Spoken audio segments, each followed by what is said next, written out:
గమనించండి, ఇదంతా వరుడు సిద్ధపడుతున్నటువంటి విషయం కాబట్టి అందుకంటాడు, ఒక దివ్యమైన సంగతితో నా హృదయము ఉప్పొంగుచున్నది, అతడు నరులందరిలో కల్లా అతి సుందరుడిగా ఉన్నాడు, అతడు పెదవుల మీద దయారసం పోయబడి ఉంది. తర్వాత వచ్చిన చదవండి, దేవుడు నిత్యము నిన్ను స్తుతించును గాక, చదవండి, శూరుడా నీ కత్తి మొలను కట్టుకొనుము, నీ తేజస్సును నీ ప్రభావమును ధరించుకొనుము.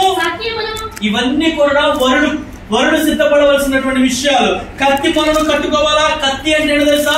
దేవుని యొక్క వాక్యం, ఖడ్గము, ఆత్మ ఖడ్గం ఏది అని అంటే ఆ వాక్యం అనే ఖడ్గము వరుడికి ఎప్పుడు కూడా సిద్ధంగా ఉండాలి. ఈ రోజున వివాహం అవుతున్నటువంటి ఆ వరుడి చేతిలో ఏం పెడతారు? ఏం పెడతారు? బైబిల్ ఇస్తారు. అంటే ఈ బైబిల్ ఏంటో తెలుసా? కత్తి. అందుకే నా వాక్యము రెండంచులు కలిగిన ఖడ్గము వంటిది అంటాడు. అంటే కత్తి చేతిలో ఉండాలి. ఆ సూర్యుడాన్ని కత్తి మొలను కట్టుకొనుము, నీ తేజస్సు నీ ప్రభావము ధరించుకొనుము, సత్యమును వినయముతో కూడిన స్థాపించుటకు నీ ప్రభావమును ధరించుకొని. ఏ వాహనం ఎక్కువ? ఏ వాహనం ఎక్కువ? నీ ప్రభావమును ధరించుకొని సత్యమును వినయముతో కూడిన నీతిని స్థాపించుటకు వాహనం ఎక్కి బయలుదేరి రమ్ము. ఇది వరుడు సిద్ధపడుతున్నటువంటి విషయం. కాబట్టి ఈ వరుడు సిద్ధపడ్డ విషయంలో అంటే దేవుడు వరుడుగా భూలోకానికి రాబోతున్నటువంటి విషయాన్ని గమనిస్తూ ఉన్నా. దేవుని బిడ్డలారా, ఆయన ఎందుకు రాబోతున్నాడు, ఎలా రాబోతున్నాడు, ఏ విధముగా తయారవబోతున్నాడు, అసలు ఎందుకు ఆయన వరుడుగా వస్తున్నాడు అంటే సిద్ధపడిన సంఘాన్ని తీసుకువెళ్ళడానికి. దేవునికి స్తోత్రం కలుగును గాక. హల్లెలూయా, హల్లెలూయా. ఏమండి, వరుడే అంత సిద్ధపడితే కొన్నిసార్లు వివాహాల విషయాలు అంటారు, ఏడా ఆడపిల్లగా ఎంతసేపు నాన్న చేస్తావు, తొందరగా కానీ తెలుసు రా అని పిలుస్తూ ఉంటారు. ఎవరిని అన్నారా మీరు? అప్పుడప్పుడు ఎంతసేపు చేస్తావురా, తొందరగా అంటే త్వరగా సిద్ధపడవాలి. మగపిల్లలు అంత తొందరగా అంత లేట్ గా రెడీ అవ్వకూడదు, స్పీడ్ ఉండాలా. కొన్నిసార్లు అంటారు కదా, అన్నం తినేటప్పుడు కాళ్ళు ఆడకముందే తినేయాల, కాళ్ళు కడుక్కుంటే కాళ్ళు ఆడకముందే అన్నం తినేయాలంట. మరి మీరు సాయంత్రం దాకా కూర్చొని తినవచ్చు కదా, అన్ని అరువుగా మార్చేసుకుంటారు. అలా కొన్ని లోక సామెతలు ఉన్నాయి. అలాగనే ఇక్కడ వివాహం కావాల్సినటువంటి వరుడు చాలా చక్కగా సిద్ధపడుతూ ఉన్నాడు.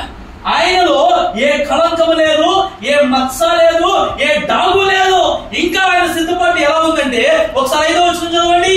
నీ బాణములు వాడిగలవి, ప్రజలు నీ చేత కూలుదురు, నీ బాణములు రాజు శత్రుల గుండెలో. ఇక్కడ ఆగుదాం. నీ బాణములు వాడిగలవి, నీ ప్రజలంట వాటి చేత కూలుదురు, నీ బాణములు రాజు శత్రుల గుండెలో. ఇప్పుడు వివాహం జరుగుతున్నప్పుడు వరుడిని చూడడానికి చాలా మంది ఎగబడతారు. పిల్లోడు ఎట్టున్నాడో చూడాలా, పిల్లోడు ఎట్టొస్తున్నాడో చూడాలా అని చాలా మంది చూసేవాళ్ళు ఉంటారు. అట్లా చూసి పడిపోయిన వాళ్ళు కూడా చాలా మంది. నా వివాహ విషయంలో మా మామయ్యని చూసి పెట్టుకోవడం అనుకున్నారు. మా మామయ్య ఎంత టిప్ టాప్ రెడీ అయ్యి వెళ్ళిపోయాడు.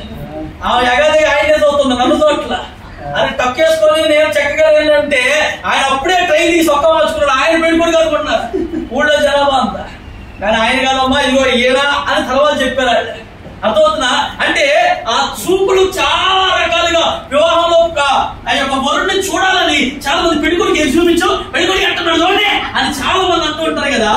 ఆ చూపులే మరి అక్కడ ఉన్నటువంటి విషయాలు రాస్తున్నారు. అంటే దేవుని యొక్క చూపులు కూడా అంత అందమైంది. ఇక్కడ ఆధ్యాత్మిక విషయంలో మనం ఆలోచిస్తే నీ బాణములు వాడిగలవి, ప్రజలు నీ చేత కూలుదురు అని అంటే ఆయన కళ్ళిందా మనం చదువుకున్నాం కదా. ఎలాంటి కళ్ళు అంట?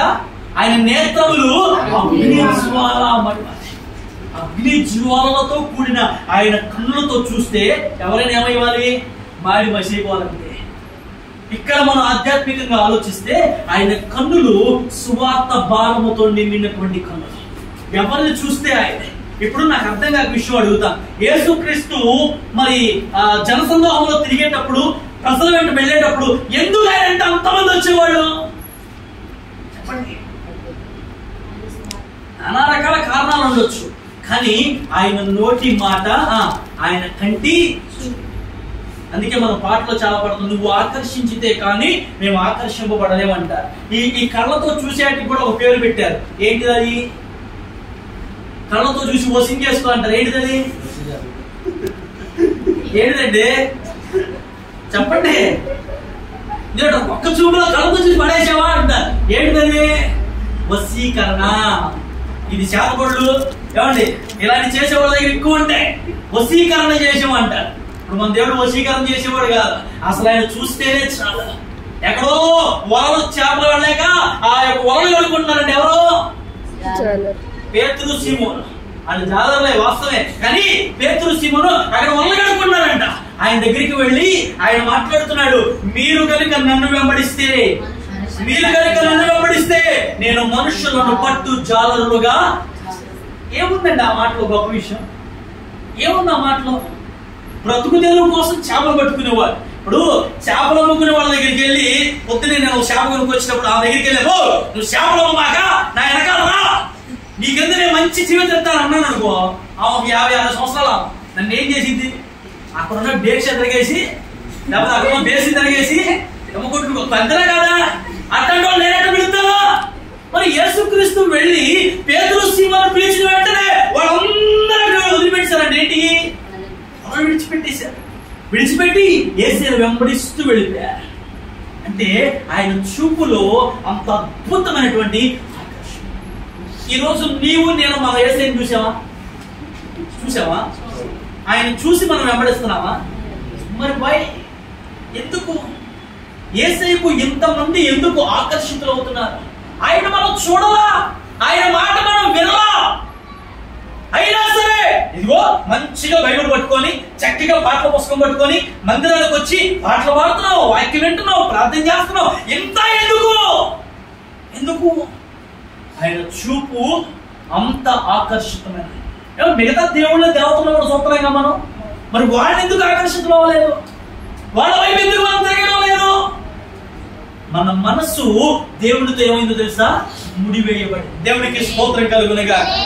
అందుకే అంటున్నాడు, నేను ఆకర్షించితేనే గాని ఎవరు నా దగ్గరకు రాలేరు. కాబట్టి ఆయన మనను ఆకర్షించగలిగిన వాడై ఉన్నా. అప్పుడు ఆ పెళ్లి కుమార్ చూడడానికి తక్కువ నేను కుమారుడు చూడాలని ఎంతమంది అయితే ఎగబడతామో, ఇక్కడ కూడా అలాగూ ఆ వరుడిని చూడడానికి అనేక మంది ఎగబడుతూ ఉన్నారు. ఈ రోజున క్రైస్తవులు ఇంత గొప్పగా మారడానికి కారణం ఏంటి? కొన్ని లక్షల కోట్ల మంది క్రైస్తవ జీవితంలోకి రావడం ఏమిటంటే ఆయన కంఠస్వరం. ఎలా ఉందంటే ఆయన కంఠస్వరము, ఇందులో మనం చదువుకున్న ప్రకటన గ్రంథంలో ఆయన కంఠస్వరము టైం అయిపోతుంది. విస్తార జల ప్రవాహముల ధ్వని. కొంతమంది మాట్లాడితే డబ్బాలో రాళ్ళు వేసినట్టే ఉంటుంది, మాట్లాడతారు. కొంతమంది మాట్లాడితే ఎలా ఉంటుంది? చక్కగా వినయంగా మృదువుగా వినాలనిపించేటట్లుగా ఉంటుంది. అవునా కాదండి? ఇప్పుడు నా మాటలు మీకు విని ఏమనిపించింది? ఏదైనా బోరు కొట్టచ్చు. ఎవరో కొత్తగా వచ్చి మాట్లాడుతున్నాను అనుకో, నోరప్ప చెప్పి చక్కగా అంతే. మనుషులకు మనం అంతే. కానీ ఏది విన్నా వినకపోయినా నా గొంతు లేకపోతే నా మాట మీకు డబ్బాలో రాయేసినట్టున్నా, నేను చెప్పే మాటలు ఎవరి అంటే దేవుని. ఆ దేవుని మాటలు తప్పక వినాలి. ఆయన కంఠస్వరము విస్తార జల ప్రవాహముల ధ్వని వంటిది అన్నాడు.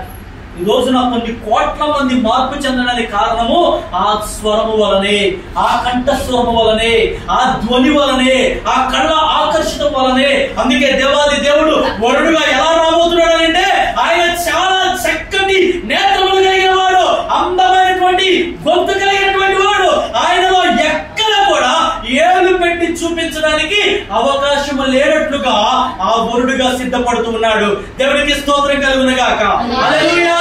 మరొక 2 వచనాలు చదువుకుందాం. చూడండి 6వ వచనం. దేవా నీ సింహాసనము నిరంతరము నిలుచును, నీ రాజదండము న్యాయార్థమైన దండము. నీవు నీతిని ప్రేమించి భక్తిహీనతను ద్వేషించుచున్నావు.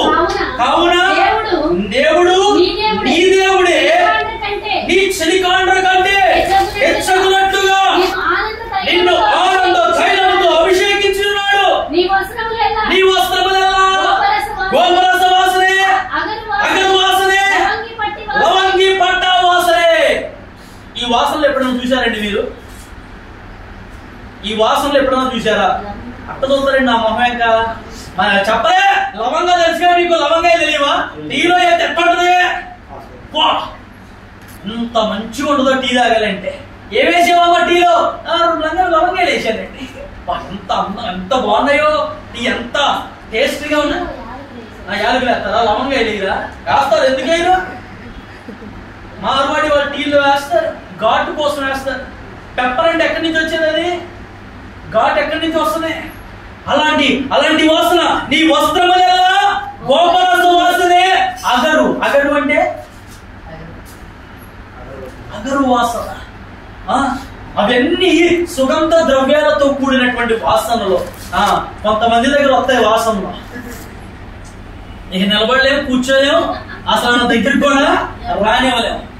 కానీ పెండ్లి కుమారుడి దగ్గర ఏ వాసన రావాలంట? చెప్పండి, ఏ వాసన రావాలి? గోపరస వాసన, అగరు వాసన, లవంగి పట్ట వాసన. అంటే అవి కొట్టుకొని రమ్మని కాదు, కానీ ఈ రోజున చాలా రకాలైన పుసు వచ్చిన ఏంటయ్యే కొట్టుకోవడమే. మరి ఆడు స్నానం చేసినా చేయకపోయినా నొక్కుకోవడం, పిండుకోవడం, వచ్చేయడం స్టేజ్ మీద అచ్చకి అయ్యే వాసనతో అవి పీల్చలేక వచ్చిన జనం, పక్కన పెళ్లి కూతురు మోచొచ్చి, ఇది ఈ రోజున సంతరించుకున్న పెళ్లి. కానీ నా దేవుని దగ్గర, నా పెళ్లి కుమారుడుగా నేను ప్రకటించిన యేసయ్య దగ్గర అలాంటి వాసనలు రావు. ఎందుకో తెలుసా? ఆయన అతి సుందరుడు, ఆయన ధవళవర్ణుడు, ఆయన రత్నవర్ణుడు, ఆయన 10,000 మంది పురుషులలో కూడా పోల్చదగిన వాడు. అతి సుందరుడండి ఆయన, ఎవరికి సాటి కానే కాదు ఆయన. ఆయనకు మించినటువంటి వాడు ఎవరో లేనటువంటి వాడు ఆయన. అందుకన్నాడు ఆయన ధవళవర్ణుడు అంట. ఆ మాటలో ఎంత అర్థం ఉందో తెలుసా? దవళం తెలుసా మీకు? ఇప్పుడు చూస్తేగా మనం దవళం ఆకు అంటారు. ఆ దవళం ఎంత మంచి వాసన వస్తుందో తెలుసా? రత్నాలు తెలుసుగా, రత్నాలు, డైమండ్స్, అవి షోరూమ్ లో వెళ్ళి అసలు ఆ లైటింగ్లకే దగ్గరగా మెరుస్తాయి. కానీ మనం ఒరిజినల్ గా వాటిని వ్యక్తిగత చేతిలో తీసుకున్నా కూడా డైమండ్ విలువ డైమండ్. రత్నం ఎంత గొప్పగా ఉంటుందో అంతకంటే శ్రేష్ఠుడైన వాడు మన దేవుడు. దేవునికి స్తోత్రం కలుగునుగా. ఈ వారం వరుడు గురించి చెప్తున్నాను, జాగ్రత్తగా వినాలి. దేవుని చిత్తమైతే వచ్చే వారం వధువు గురించి చెప్తాను. ఈ వరుడు ఎలా ఉన్నాడో తెలుసా? అతని వస్త్రములెల్లా గోపరస వాసనే, అగరు వాసనే, లవంగి పట్ట వాసనే, దంతముతో కట్టిన నగరులలో తంతి వాయిద్యములతో నిన్ను సంతోషపెట్టుచున్నవి. వివాహంలో ఈ ఒక ఎత్తు. ఏమెత్తు? తంతి వాయిద్యాలు. ఇవి లేకపోతే పెళ్లి కానట్టే. వాయించండి అంటా ఉంటారు. అంటే అదొక మంచి ఊపు అనమాట. ఇక పెళ్లి జరుగుతుందంటే అది ఒక తప్పుడు కొడతా ఉంటారు. అవి మోగుతూ ఉంటే అబ్బో గట్టిగా మా నాన్న పెళ్లికి వద్దన్నాడు. ఎందుకయ్యా అవసరమా ఆయన అన్నాడు. 5,000 6,000 అడిగాడు, వద్దన్నాడు. అది లేకపోతే సప్పగా ఉంటుంది, అంత కుదరదట. నేను వచ్చేటప్పుడు కొంటారా?